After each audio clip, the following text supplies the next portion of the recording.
अस्सलाम वालेकुम, मैं हूं Sumaira Parveen, clinical psychologist from Sadaqat clinic Karachi.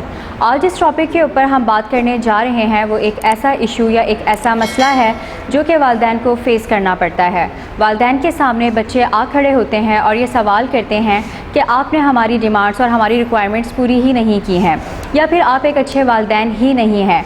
और कहीं ना कहीं ये बच्चे अपने आप को वालिदैन के बराबर समझना शुरू कर देते हैं। इसीलिए टफ़ लव का चौथा अकीदा या चौथा बिलीफ सिस्टम ये कहता है कि पांचों उंगलियां बराबर नहीं होती हैं, जिसका मतलब ये है कि यहाँ पर वालिदैन को ये समझ लेना चाहिए कि आपका बच्चा हाइट में, वेट में, कदो कामत में आपसे ज़्यादा स्ट्रॉन्ग, तालीम में आपसे ज़्यादा तालीम याफ्ता और ख़ूबसूरती में आपसे ज़्यादा खूबसूरत हो सकता है, लेकिन आपका बच्चा आपसे उम्र में हमेशा पीछे रहता है, तजुर्बात में हमेशा पीछे रहता है। इसीलिए टफ़ लव का जो चौथा कानून है वो आपको ये मैसेज देता है कि कहीं भी बच्चे और वालिदैन बराबर नहीं होते।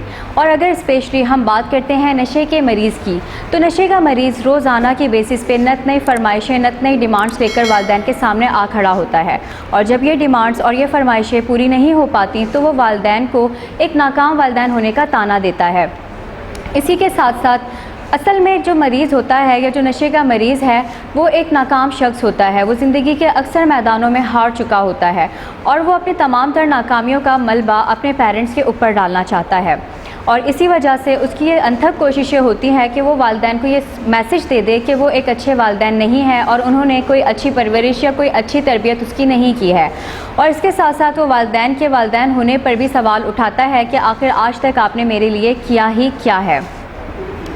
यहाँ पर ऐसे वालिदैन को टफ़ लव सपोर्ट करता है और एक मैसेज देता है जो कि वालिदैन के कॉन्फिडेंस बिल्डिंग और काबिल एतमादियत को बढ़ाने के लिए स्किल्स इस्तेमाल किए जाते हैं, जिसमें सबसे पहली बात यह है कि वालिदैन को यहाँ पे ये अंडरस्टैंड कर लेना चाहिए कि वही वालिदैन हैं और वही घर के अच्छे लीडर और एक अच्छे सरबराह हो सकते हैं।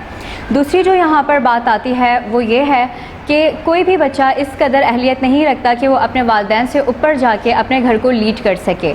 तीसरी बात यहाँ पर जो बहुत अहम है वो ये है कि वालिदैन ही बच्चों को ये चीज़ें सिखाते हैं कि उनके साथ उन्हें किस तरह से पेश आना है। चौथा जो बहुत अहम फैक्टर है यहाँ पर वो ये है कि हर वालिदैन अपने बच्चों को ये चीज़ सिखाएं कि जो लव होता है वो अनकंडीशनल नहीं होता, बल्कि कहीं ना कहीं लव को जो है वो मेरिट की बेसिस पर डील किया जा रहा होता है। इसी के साथ साथ नशे का जो मरीज़ होता है वो कभी भी अपने लिए अच्छे और बेहतर फ़ैसले नहीं ले सकता और उसके लिए अच्छे और बेहतर फ़ैसले लेने की ज़िम्मेदारी उसके वालिदैन के हाथ में होती है। वालिदैन जो चाहें अपने बच्चे से करवा सकते हैं, लेकिन वालिदैन को ये समझना होगा कि उनकी पोजीशन और उनका मुकाम बहुत अहम है जो कि अल्लाह ताला ने उन्हें दिया है। इसीलिए इस मुकाम और इस पोजीशन की हिफाजत उन्हीं को खुद ही करनी होगी। तो होपफुली आपको ये टॉपिक समझ में आया होगा। फॉर फर्दर वीडियोस आप मेरे साथ जुड़े रहिएगा। हम फिर मिलेंगे, तब तक अपना ख्याल रखिएगा। Thank you. अल्लाह हाफ़िज़।